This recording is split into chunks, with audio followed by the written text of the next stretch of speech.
Sajni salam. Good evening. Praise the Lord. Hallelujah. પ્રભુ ઈસુ તમને આશીર્વાદ આપો. હાલેલુયા. હા, મારા હૃદયની પ્રાર્થના છે, પ્રભુ તમને આશીર્વાદ આપો. પ્રભુનું પવિત્ર વચન આ માસમાં આપણી સાથે છે. ફિલિપી 4:6. કશાની ચિંતા ન કરો, પણ દરેક બાબતમાં પ્રાર્થના તથા વિનંતીઓ વડે આભાર સુધી સહિત તમારી અરજો ઈશ્વરને જણાવો. હાલેલુયા. સુંદર નમૂનો હાન્નાના રૂપમાં આપણે જોઈએ છીએ કે હાન્ના પ્રભુની આગળ પ્રાર્થનામાં તલ્લીન થાય છે, આંસુઓ સાથે પ્રભુની આગળ નમી જાય છે. હાલેલુયા. Praise the lord. એક ઉત્તમ નમૂનો છે વાલા મિત્રો હાન્નાના જીવન વિશે. એક સમુએલ સુંદર, પ્રભુ તમને એક સુંદર બાળકનો આશીર્વાદ આપે છે સમુએલના રૂપમાં. આપણે જાણીએ છીએ ઘણું સહન કરે છે, પણ જ્યારે એ પ્રભુની પાસે જાય છે, પ્રભુ મંદિરમાં પ્રભુની આગળ નમી જાય છે, ત્યાં એલી હતા અને તેમને તો એવું લાગે છે કે આ પીધેલી સ્ત્રી છે, નહીં? અને પણ હાન્ના કહે છે કે મેં દ્રાક્ષ રસ પીધો નથી, મને એવી બલિયાલ પુત્રી ગણીશમાં, પણ મારા દુઃખના લીધે, અતિશય કષ્ટના લીધે હું અત્યાર સુધી બોલી છું. હાલેલુયા. અને માટે પ્રભુની પાસે જઈએ. પ્રભુ આપણા હૃદયના વિચારો જાણે છે. ચોક્કસ ઈશ્વરનો અભિષેક કહે છે કે શાંતિએ જા. ઇઝરાયલના ઈશ્વરની આગળ જે તે વિનંતી કરી છે તે સાર્થક થાય.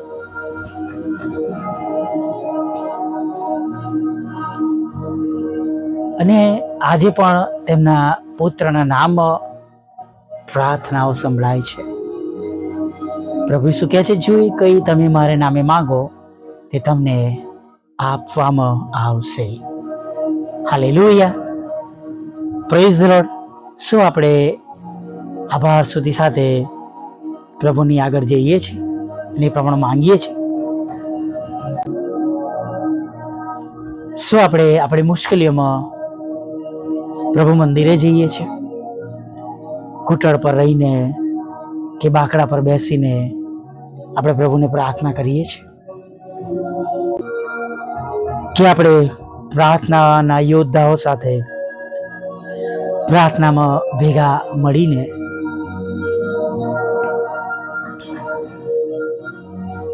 આપણી અરજો પ્રભુની આગળ લઈ જઈએ છીએ?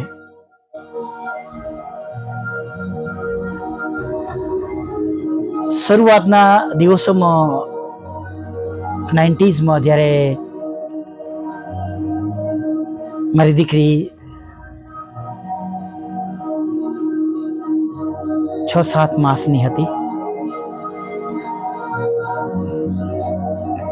અને એવા સમયમાં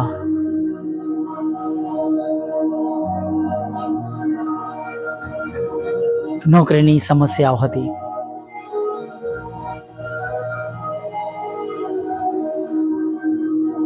અને સમય દરમિયાન જોબના પ્રશ્નોના કારણે 3-વ્હીલ વાહન રિક્ષા પણ ચલાવી હતી. મને હજુ પણ યાદ છે, કેમ કે ઘણા પ્રશ્નો હતા, મુશ્કેલીઓ હતી. આર્થિક રીતે હું એટલો સમૃદ્ધ ન હતો. અને પ્રાર્થના સાથે એ સમયે પ્રભુ મંદિરમાં ગયો, પ્રાર્થના કરી. ચોક્કસ મારા મમ્મી એ સમયે જીવતા હતા, પપ્પા જીવતા હતા. તેઓની પણ એ જ સલાહ હતી, બેટા પ્રાર્થના કર અને પ્રભુ સગડું પૂરું પાડશે. અને પ્રાર્થના કરી અને બીજા જ દિવસે એક પ્રતિષ્ઠિત હોટલમાંથી કોલ આવ્યો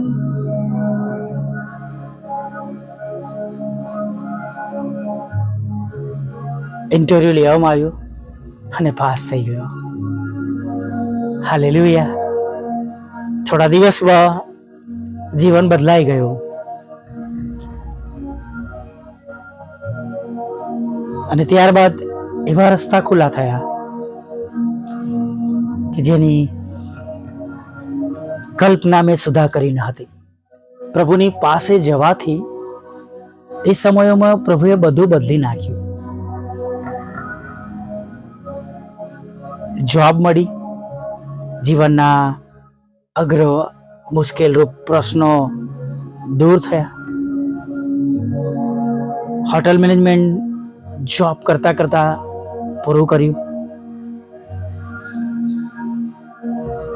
એ વર્ષોનો અનુભવ મેનેજરની પોસ્ટ સુધી સાપુતારામાં ફ્રન્ટ ઓફિસ મેનેજર તરીકે લઈ ગયો અને ત્યાંથી એ અનુભવ, એ પોસ્ટ અને ઈશ્વરની કૃપા દ્વારા પ્રીમિયમ હોટેલ મેનેજમેન્ટ કોલેજમાં લેક્ચરર, પ્રોફેસર તરીકે જોબ કરવાની પ્રભુએ તક અપાવી. હાલેલુયા. એક સામાન્ય માણસ હું હતો. 3 વ્હીલ ઓટો રિક્ષા ચલાવી એ ઘણા બધા લોકોને માટે નાનમ પણ કહેવાય અથવા પ્રતિષ્ઠિત કામ પણ ન કહેવાય. જોવાથી સારું પણ ના લાગે, કુટુંબ પણ દુઃખી થાય, નિરાશ થાય આવું કામ કરતા જોઈને. પણ એ પ્રાર્થના જ્યારે પ્રભુની આગળ કરવામાં આવી, જ્યારે પ્રભુની આગળ હું નમી ગયો,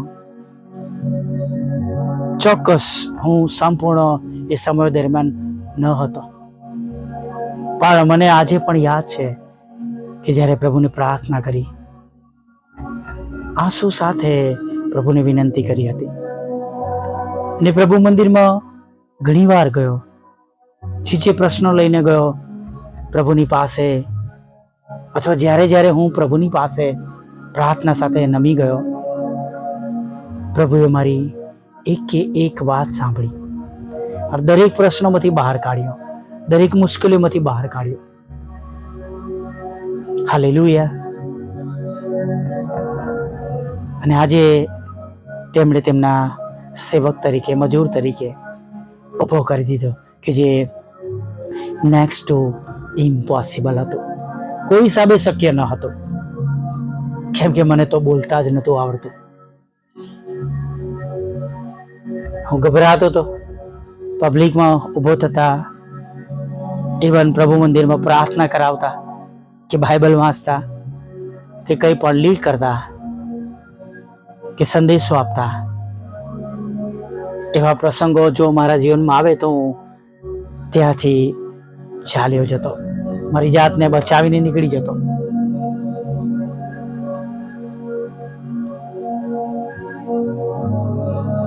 પરંતુ આજે પ્રભુએ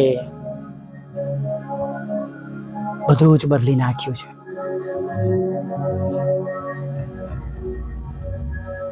એ દિવસની પ્રાર્થના અને આજનો દિવસ, ભૂલો ઘણી કરી, આ જગ્યા સુધી પહોંચતા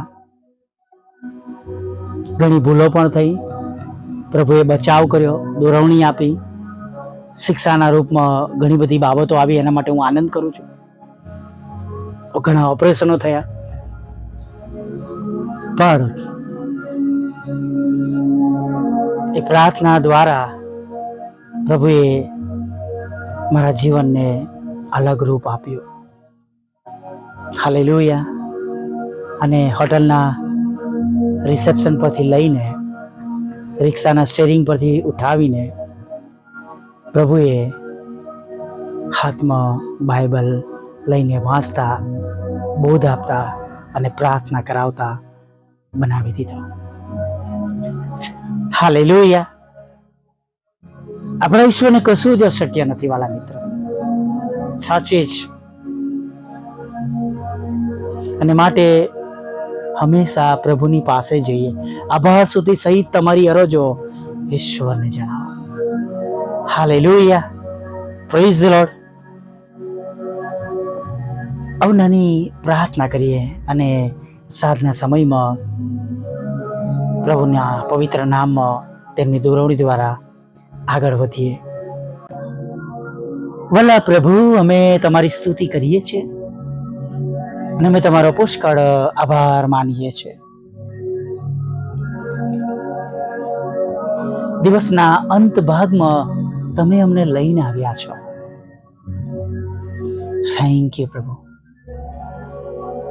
એટલે પ્રભુ, અમે જાણીએ છીએ કે અમારા બળથી નહીં, અમારા સામર્થ્યથી નહીં, પણ પ્રભુ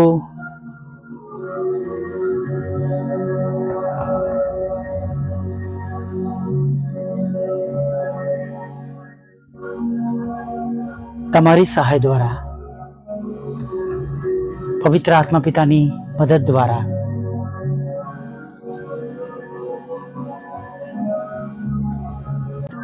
પ્રભુ અમે આ પળમાં પ્રવેશ પામ્યા છે, આ પળ જોઈ શક્યા છે અને આ પળ સુધી તમે અમને લઈને આવ્યા છો. તેના માટે અમે તમારો આભાર માનીએ છીએ. આગળ અમારી સાથે રહો, અમારી સંભાળ લો, અમારી કાળજી લો પ્રભુ. અને ખાસ પ્રભુ, જો એ અત્યારે તમારી પાસે આવવાનું, નમવાનું, તમને મળવાનું નક્કી કર્યું છે, પ્રભુ તમે તેમની પ્રાર્થનાઓને આશીર્વાદિત કરજો. તેમની પ્રાર્થનાઓ આજે સાંજના સમયે ધૂપ સમાન પ્રભુ તમારી પાસે પહોંચે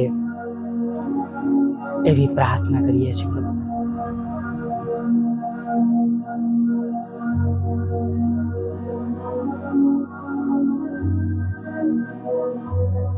હા પ્રભુ, અને પ્રભુ દયાળુ પ્રભુ, કૃપાળુ પ્રભુ,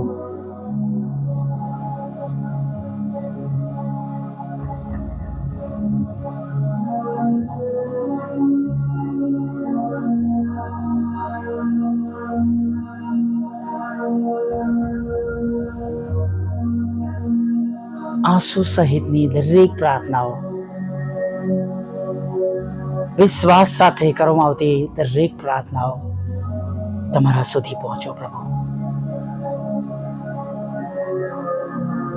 દરેકના આંખના આંસુઓને પ્રભુ તમે પુષ્કળ આનંદમાં બદલી નાખો. આનંદ સાથે